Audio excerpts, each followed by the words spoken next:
Great Novels for Kids, Part 1, Chapter Books Every Kid Should Read. This video is about books for kids ages 3 through 11 to read, or for someone to read to you. These are mostly classics, lots of older books, and not so many newer books. Also, this is just one collection. You might have a different one. I'm sorry if your favorite book isn't on my list. Maybe I'll add more later. Let's begin with some of the first stories, Greek myths. You've got to read those. One of the greatest Greek myths is the story of the long voyage of Odysseus, battling monsters on his way home, and then battling the men who have taken over his home. This story is retold by Mary Pope Osborne in Tales from the Odyssey, an excellent version of the story.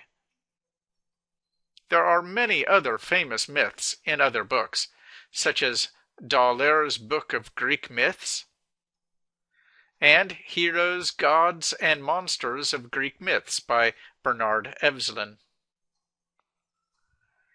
You also must read some version of the Arabian Nights, with stories like Aladdin and the Genie, and Ali Baba and the 40 Thieves. Lots of fun. And many more. We liked Aladdin and Other Tales from the Arabian Nights, retold by N.J. Dawood. But there's lots of versions. Also, don't think that good old-fashioned fairy tales are for babies. They aren't. They're for you. We have read some of the originals by the brothers Grimm and by the fantastic writer Hans Christian Andersen. Fairy tales come in many editions, so take your pick. Similar to fairy tales are the tales of King Arthur and Robin Hood.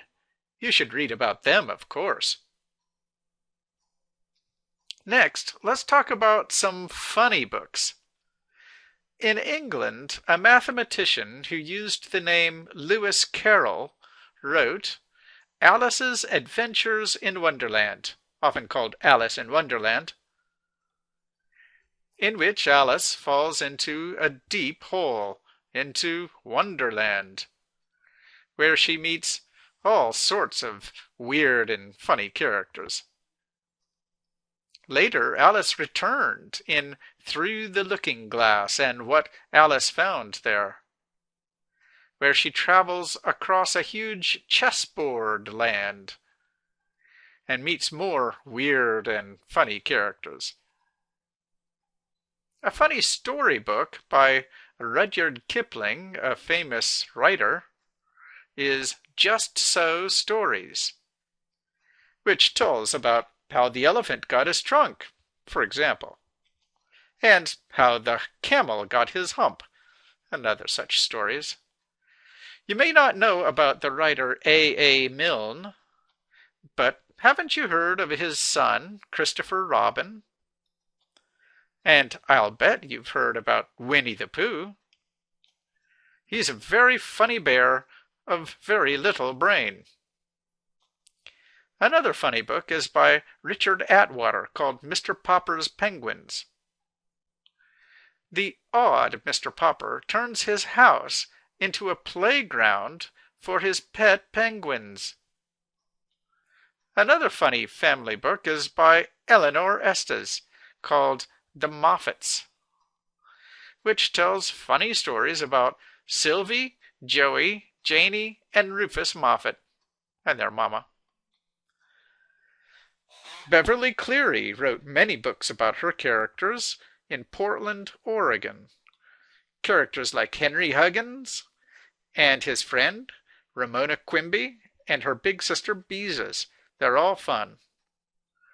Cleary also wrote The Mouse and the Motorcycle, a funny and exciting book about Ralph S. Mouse, who befriended a boy and got to ride about on his toy motorcycle. Michael Bond wrote about a funny bear from darkest Peru called Paddington. Paddington is a silly bear who gets into many funny situations. Finally, if we're talking about funny stories, we must mention the ones by Roald Dahl, such as Charlie and the Chocolate Factory, in which a very poor boy, Charlie, wins a golden ticket to visit the fantastic chocolate factory of Mr. Willy Wonka.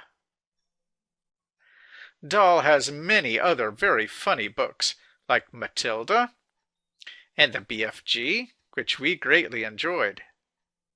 That's the end of part 1. There are more books in part 2.